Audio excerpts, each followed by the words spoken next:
বেশ অনেকদিন আগে একটা ওটস কিনছিলাম, বাট ওটসটা খাওয়া হয় নাই। ওটসটা আসলে আমি সবসময় দুধ কলা দিয়ে খাই, বাট সেদিন ফেসবুকে আম দিয়ে ওটস খাওয়ার একটা ভিডিও দেখলাম, তো আজকে আমি ওইভাবে ওটসটাকে মেক করব।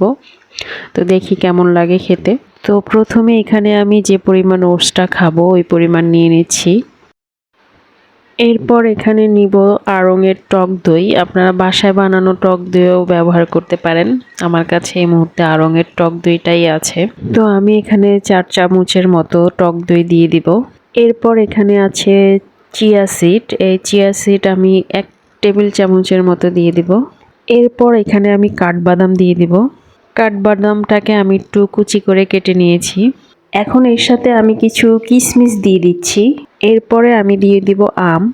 এখন তো আমের সিজন, সবার ঘরে আম থাকে। তো আম দিয়ে আপনারা ওটসটাকে খেয়ে দেখবেন, খুব ভালো লাগে। তাছাড়া কারো বাসায় যদি খেজুর থাকে, খেজুর দিতে পারেন। তাছাড়া আপেল, কলা এগুলি সব সময় ওটসের সাথে দিয়ে খাওয়া যায়।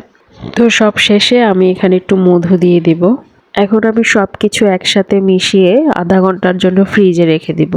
জিনিসটা আসলে নরমালি খেতে খুব একটা ভালো লাগে না, বাট ফ্রিজে যখন রাখবেন তখন দেখবেন যে এটার টেস্ট অনেক গুণ বেড়ে যাবে। আর যাদের ঠান্ডার সমস্যা আছে তারা ফ্রিজে না রেখেও খেতে পারেন। সবকিছু একসাথে মিশিয়ে 15 মিনিট পরে এটা খাওয়ার উপযোগী হয়ে যায়।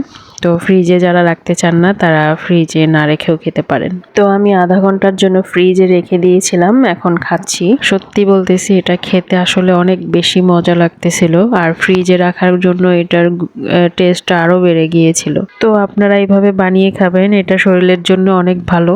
বিশেষ করে যারা ওয়েট লস করতে চান তাদের জন্য তো এটা খুবই উপযোগী একটা খাবার, আর এটা খুবই হেলদি একটা খাবার। তো আজ এ পর্যন্তই। সবাই ভালো থাকেন, সুস্থ থাকেন, নিরাপদে থাকেন। আল্লাহ হাফেজ।